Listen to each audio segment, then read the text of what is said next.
This video is owned and produced by Hello Kinetic, a channel to practice listening and reading English every day.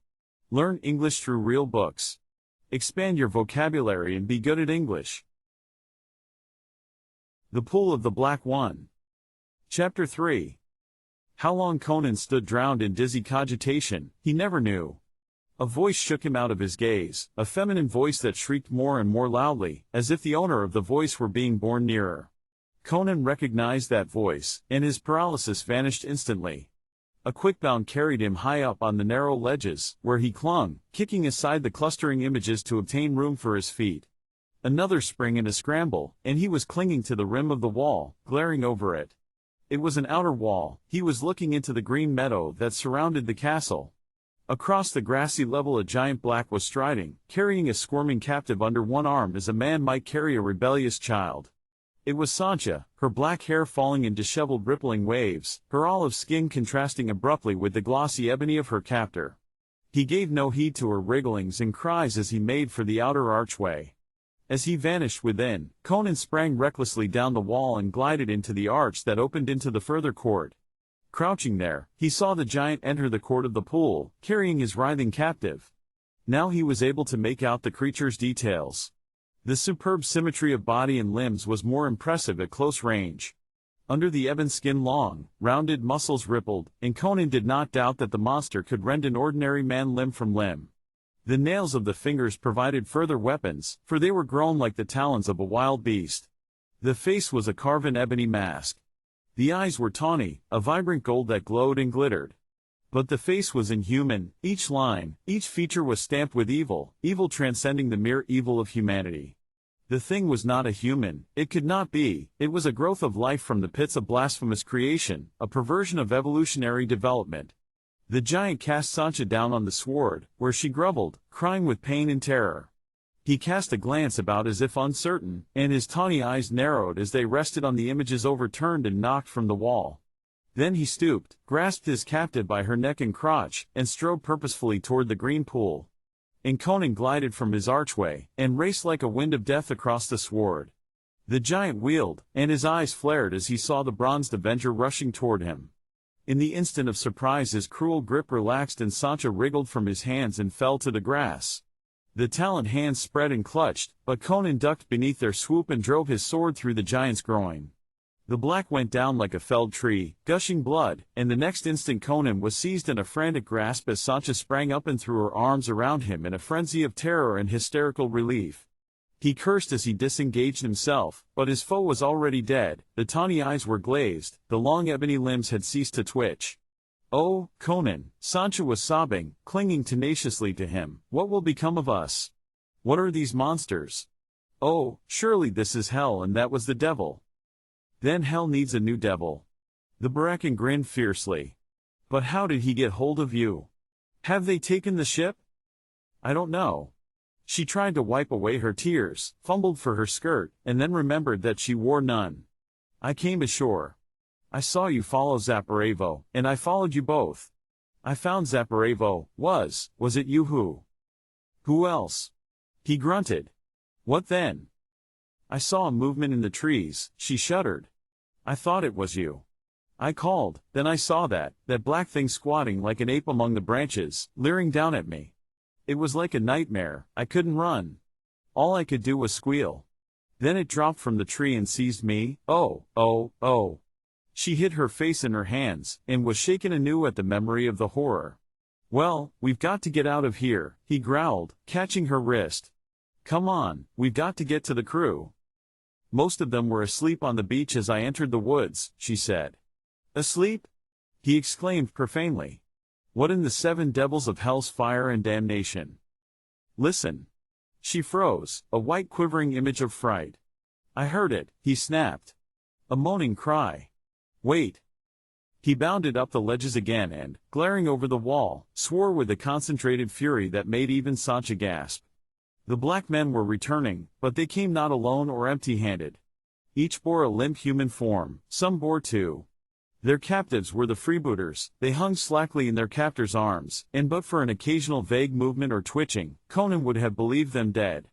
They had been disarmed but not stripped. One of the blacks bore their sheathed swords, a great armload of bristling steel. From time to time one of the seamen voiced a vague cry, like a drunkard calling out in sottish sleep. Like a trapped wolf Conan glared about him. 3 arches led out of the court of the pool. Through the eastern arch the blacks had left the court, and through it they would presumably return. He had entered by the southern arch. In the western arch he had hidden, and had not had time to notice what lay beyond it. Regardless of his ignorance of the plan of the castle, he was forced to make his decision promptly. Springing down the wall, he replaced the images with frantic haste, dragged the corpse of his victim to the pool and cast it in. It sank instantly and, as he looked, he distinctly saw an appalling contraction, a shrinking, a hardening. He hastily turned away, shuddering. Then he seized his companion's arm and led her hastily toward the southern archway, while she begged to be told what was happening. "They've bagged the crew," he answered hastily. "I haven't any plan, but we'll hide somewhere and watch. If they don't look in the pool, they may not suspect our presence. But they'll see the blood on the grass. Maybe they'll think one of their own devils spilled it," he answered. "Anyway, we'll have to take the chance." They were in the court from which he had watched the torture of the boy, and he led her hastily up the stair that mounted the southern wall, and forced her into a crouching position behind the balustrade of the balcony. It was poor concealment, but the best they could do. Scarcely had they settled themselves, when the blacks filed into the court. There was a resounding clash at the foot of the stairs, and Conan stiffened, grasping his sword. But the blacks passed through an archway on the southwestern side, and they heard a series of thuds and groans. The giants were casting their victims down on the sward. An hysterical giggle rose to Sancha's lips, and Conan quickly clapped his hand over her mouth, stifling the sound before it could betray them. After a while they heard the padding of many feet on the sward below, and then silence reigned. Conan peered over the wall. The court was empty. The blacks were once more gathered about the pool in the adjoining court, squatting on their haunches. They seemed to pay no heed to the great smears of blood on the sward and the jade rim of the pool. Evidently blood stains were nothing unusual. Nor were they looking into the pool. They were engrossed in Scone's inexplicable conclave of their own. The tall black was playing again on his golden pipes, and his companions listened like ebony statues. Taking Sancha's hand, Conan glided down the stair, stooping so that his head would not be visible above the wall. The cringing girl followed perforce, staring fearfully at the arch that led into the court of the pool, but through which, at that angle, neither the pool nor its grim throng were visible. At the foot of the stair lay the swords of the Zingarans. The clash they had heard had been the casting down of the captured weapons. Conan drew Sancha toward the southwestern arch, and they silently crossed the sward and entered the court beyond. There the freebooters lay in careless heaps, mustaches bristling, earrings glinting. Here and there one stirred or groaned restlessly. Conan bent down to them, and Sancha knelt beside him, leaning forward with her hands on her thighs. "What is that sweet cloying smell?" she asked nervously. "It's on all their breaths." "It's that damned fruit they were eating," he answered softly. "I remember the smell of it. It must have been like the black lotus, that makes men sleep. By Crom, they are beginning to awake, but they're unarmed, and I have an idea that those black devils won't wait long before they begin their magic on them. What chance will the lads have, unarmed and stupid with slumber?" He brooded for an instant, scowling with the intentness of his thoughts, then seized Sancha's olive shoulder in a grip that made her wince. "Listen. I'll draw those black swine into another part of the castle and keep them busy for a while. Meanwhile you shake these fools awake, and bring their swords to them. It's a fighting chance. Can you do it?" I don't know," she stammered, shaking with terror, and hardly knowing what she was saying. With a curse, Conan caught her thick tresses near her head and shook her until the walls danced to her dizzy sight. "You must do it," he hissed at her. "It's our only chance." "I'll do my best," she gasped, and with a grunt of commendation and an encouraging slap on the back that nearly knocked her down, he glided away. A few moments later he was crouching at the arch that opened into the court of the pool, glaring upon his enemies. They still sat about the pool, but were beginning to show evidences of an evil impatience. From the court where lay the rousing buccaneers he heard their groans growing louder, beginning to be mingled with incoherent curses. He tensed his muscles and sank into a pantherish crouch, breathing easily between his teeth. The jeweled giant rose, taking his pipes from his lips, and at that instant Conan was among the startled blacks with a tigerish bound. And as a tiger leaps and strikes among his prey, Conan leapt and struck. Thrice his blade flickered before any could lift a hand in defense, then he bounded from among them and raced across the sward. Behind him sprawled 3 black figures, their skulls split. But though the unexpected fury of his surprise had caught the giants off guard, the survivors recovered quickly enough. They were at his heels as he ran through the western arch, their long legs sweeping them over the ground at headlong speed. However, he felt confident of his ability to outfoot them at will, but that was not his purpose. He intended leading them on a long chase, in order to give Sancha time to rouse and arm the Zingarans. And as he raced into the court beyond the western arch, he swore. This court differed from the others he had seen. Instead of being round, it was octagonal, and the arch by which he had entered was the only entrance or exit. Wheeling, he saw that the entire band had followed him in, a group clustered in the arch, and the rest spread out in a wide line as they approached. He faced them, backing slowly toward the northern wall. The line bent into a semicircle, spreading out to hem him in. He continued to move backward, but more and more slowly, noting the spaces widening between the pursuers. They feared lest he should try to dart around a horn of the crescent, and lengthen their line to prevent it. He watched with the calm alertness of a wolf, and when he struck it was with the devastating suddenness of a thunderbolt, full at the center of the crescent. The giant who barred his way went down cloven to the middle of the breastbone, and the pirate was outside their closing ring before the blacks to right and left could come to their stricken comrades' aid. The group at the gate prepared to receive his onslaught, but Conan did not charge them. He had turned and was watching his hunters without apparent emotion, and certainly without fear. This time they did not spread out in a thin line. They had learned that it was fatal to divide their forces against such an incarnation of clawing, rending fury. They bunched up in a compact mass, and advanced on him without undue haste, maintaining their formation. Conan knew that if he fell foul of that mass of taloned muscle and bone, there could be but one culmination. Once let them drag him down among them where they could reach him with their talons and use their greater body weight to advantage, even his primitive ferocity would not prevail.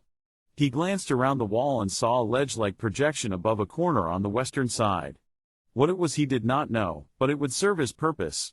He began backing toward that corner, and the giants advanced more rapidly. They evidently thought that they were herding him into the corner themselves, and Conan found time to reflect that they probably looked on him as a member of a lower order, mentally inferior to themselves. So much the better. Nothing is more disastrous than underestimating one's antagonist. Now he was only a few yards from the wall, and the blacks were closing in rapidly, evidently thinking to pin him in the corner before he realized his situation. The group at the gate had deserted their post and were hastening to join their fellows. The giants half-crouched, eyes blazing like golden hellfire, teeth glistening whitely, taloned hands lifted as if to fend off attack.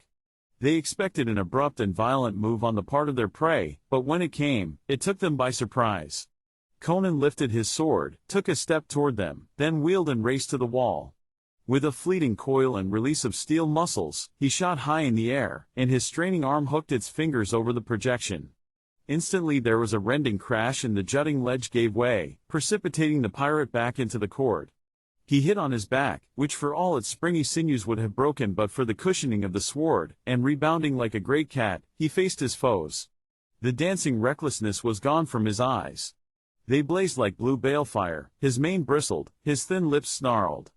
In an instant the affair had changed from a daring game to a battle of life and death, and Conan's savage nature responded with all the fury of the wild.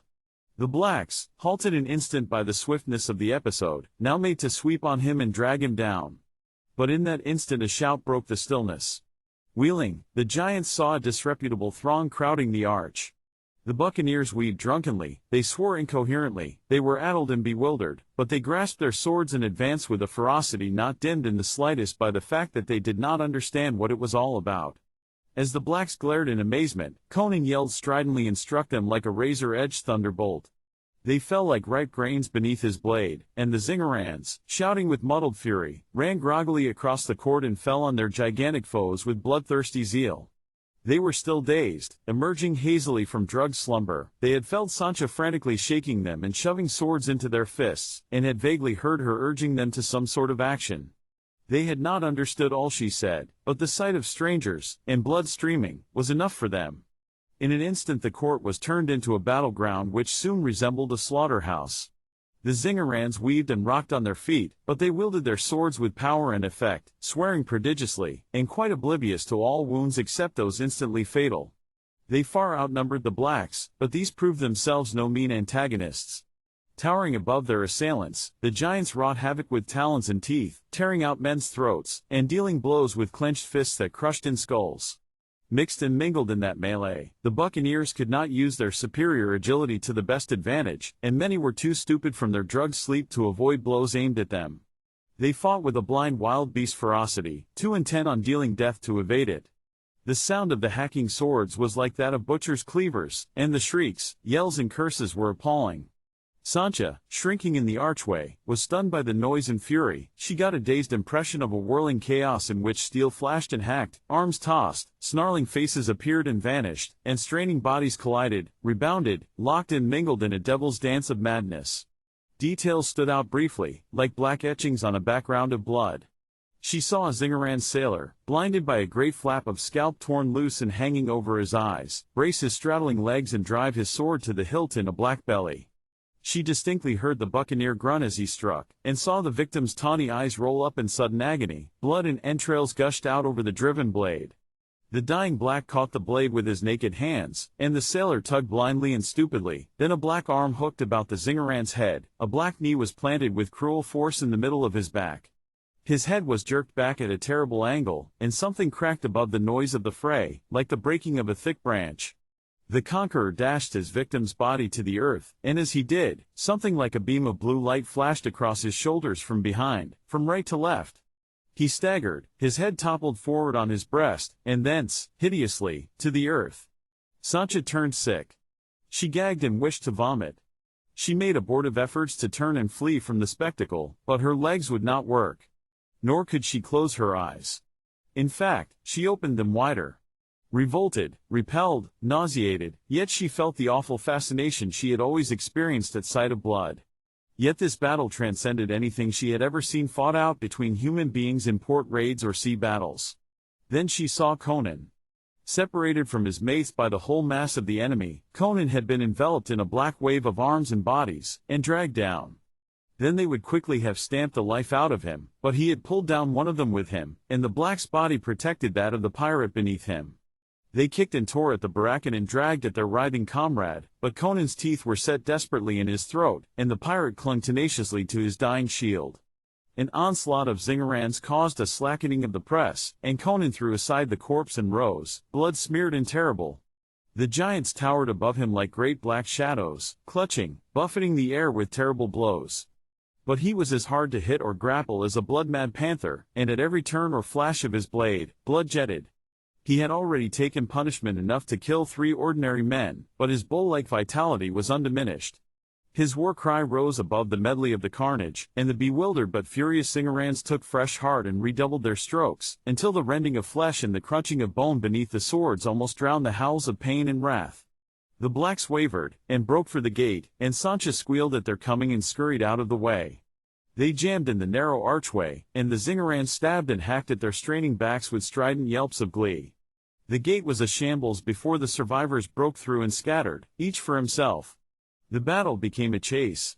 Across grassy courts, up shimmering stairs, over the slanting roofs of fantastic towers, even along the broad coping of the walls, the giants fled, dripping blood at each step, harried by their merciless pursuers as by wolves. Cornered, some of them turned at bay and then died. But the ultimate result was always the same, a mangled black body twitching on the sward, or hurled writhing and twisting from parapet or tower roof. Sancha had taken refuge in the court of the pool, where she crouched, shaking with terror. Outside rose a fierce yelling, feet pounded the sward, and through the arch burst a black, red-stained figure. It was the giant who wore the gemmed headband. A squat pursuer was close behind, and the black turned, at the very brink of the pool. In his extremity he had picked up a sword dropped by a dying sailor, and as the Zingaran rushed recklessly at him, he struck with the unfamiliar weapon. The buccaneer dropped with his skull crushed, but so awkwardly the blow was dealt, the blade shivered in the giant's hand. He hurled the hilt at the figures which thronged the arch, and bounded toward the pool, his face a convulsed mask of hate. Conan burst through the men at the gate, and his feet spurned the sword in his headlong charge. But the giant threw his great arms wide, and from his lips rang an inhuman cry, the only sound made by a black during the entire fight. It screamed to the sky its awful hate. It was like a voice howling from the pits. At the sound the Zingarans faltered and hesitated. But Conan did not pause. Silently and murderously he drove at the ebon figure poised on the brink of the pool. But even as his dripping sword gleamed in the air, the black wheeled and bounded high. For a flash of an instant they saw him poised in midair above the pool, then with an earth-shaking roar, the green waters rose and rushed up to meet him, enveloping him in a green volcano. Conan checked his headlong rush just in time to keep from toppling into the pool, and he sprang back, thrusting his men behind him with mighty swings of his arms. The green pool was like a geyser now, the noise rising to deafening volume as the great column of water reared and reared, blossoming at the crest with a great crown of foam. Conan was driving his men to the gate, herding them ahead of him, beating them with the flat of his sword. The roar of the waterspout seemed to have robbed them of their faculties.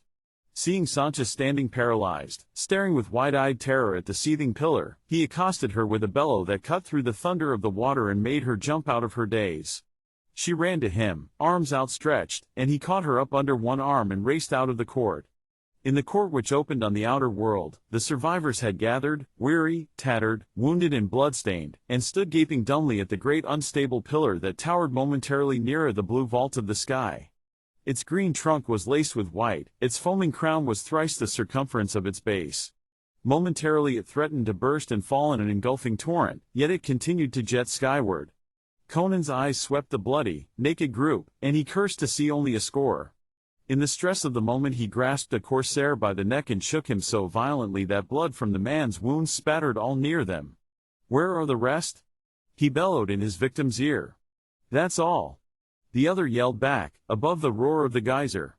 "The others were all killed by those black."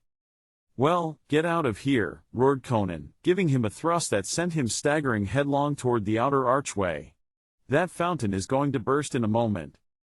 We'll all be drowned," squawked a freebooter, limping toward the arch. "Drowned, hell," yelled Conan. "We'll be turned to pieces of petrified bone. Get out, blast you." He ran to the outer archway, one eye on the green roaring tower that loomed so awfully above him, the other on stragglers. Dazed with bloodlust, fighting, and the thunderous noise, some of the Zingarans moved like men in a trance. Conan hurried them up. His method was simple. He grasped loiterers by the scruff of the neck, impelled them violently through the gate, added impetus with a lusty kick in the rear, spicing his urgings for haste with pungent comments on the victim's ancestry. Sancha showed an inclination to remain with him, but he jerked away her twining arms, blaspheming luridly, and accelerated her movements with a tremendous slap on the posterior that sent her scurrying across the plateau. Conan did not leave the gate until he was sure all his men who yet lived were out of the castle and started across the level meadow. Then he glanced again at the roaring pillar looming against the sky, dwarfing the towers, and he too fled that castle of nameless horrors. The Zingarans had already crossed the rim of the plateau and were fleeing down the slopes. Sancha waited for him at the crest of the first slope beyond the rim, and there he paused for an instant to look back at the castle. It was as if a gigantic green-stemmed and white-blossomed flower swayed above the towers. The roar filled the sky. Then the jade-green and snowy pillar broke with a noise like the rending of the skies, and walls and towers were blotted out in a thunderous torrent. Conan caught the girl's hand, and fled. Slope after slope rose and fell before them, and behind sounded the rushing of a river. A glance over his straining shoulder showed a broad green ribbon rising and falling as it swept over the slopes. The torrent had not spread out and dissipated. Like a giant serpent it flowed over the depressions and the rounded crests. It held a consistent course, it was following them. The realization roused Conan to a greater pitch of endurance. Sancha stumbled and went to her knees with a moaning cry of despair and exhaustion. Catching her up, Conan tossed her over his giant shoulder and ran on. His breast heaved, his knees trembled, his breath tore in great gasps through his teeth. He reeled in his gait. Ahead of him he saw the sailors toiling, spurred on by the terror that gripped them. The ocean burst suddenly on his view, and in his swimming gaze floated the wastrel, unharmed. Men tumbled into the boats helter-skelter. Sancha fell into the bottom and lay there in a crumpled heap. Conan, though the blood thundered in his ears and the world swam red to his gaze, took an oar with the panting sailors. With hearts ready to burst from exhaustion, they pulled for the ship. The green river burst through the fringe of trees. Those trees fell as if their stems had been cut away, and as they sank into the jade-colored flood, they vanished. The tide flowed out over the beach, lapped at the ocean, and the waves turned a deeper, more sinister green. Unreasoning, instinctive fear held the buccaneers, making them urge their agonized bodies and reeling brains to greater effort. What they feared they knew not, but they did know that in that abominable smooth green ribbon was a menace to body and to soul. Conan knew, and as he saw the broad line slip into the waves and stream through the water toward them, without altering its shape or course, he called up his last ounce of reserve strength so fiercely that the oar snapped in his hands. But their prows bumped against the timbers of the wastrel, and the sailors staggered up the chains, leaving the boats to drift as they would. Sancho went up on Conan's broad shoulder, hanging limp as a corpse, to be dumped unceremoniously onto the deck as the barracan took the wheel, gasping orders to his skeleton of a crew. Throughout the affair, he had taken the lead without question, and they had instinctively followed him. They reeled about like drunken men, fumbling mechanically at ropes and braces. The anchor chain, unshackled, splashed into the water, the sails unfurled and bellied in a rising wind. The wastrel quivered and shook herself, and swung majestically seaward. Conan glared shoreward, like a tongue of emerald flame, a ribbon licked out on the water futilely, an oar's length from the wastrel's keel. It advanced no further. From that end of the tongue, his gaze followed an unbroken stream of lambent green, across the white beach, and over the slopes, until it faded in the blue distance. The barracan, regaining his wind, grinned at the panting crew. Sancho was standing near him, hysterical tears coursing down her cheeks. Conan's breeks hung in blood-stained tatters, his girdle and sheath were gone, his sword, driven upright into the deck beside him, was notched and crusted with red. Blood thickly clotted his black mane, and one ear had been half torn from his head. His arms, legs, breast and shoulders were bitten and clawed as if by panthers. But he grinned as he braced his powerful legs, and swung on the wheel in sheer exuberance of muscular might. "What now?" faltered the girl. "The plunder of the seas," he laughed. "A paltry crew, and that chewed and clawed to pieces, but they can work the ship, and crews can always be found. Come here, girl, and give me a kiss." "A kiss?" she cried hysterically. "You think of kisses at a time like this?" His laughter boomed above the snap and thunder of the sails, as he caught her up off her feet in the crook of one mighty arm, and smacked her red lips with resounding relish. "I think of life," he roared. "The dead are dead, and what is past is done. I have a ship and a fighting crew and a girl with lips like wine, and that's all I ever asked. Lick your wounds, bullies, and break out a cask of ale. You're going to work ship as she never was worked before. Dance and sing while you buckle to it, damn you. To the devil with empty seas.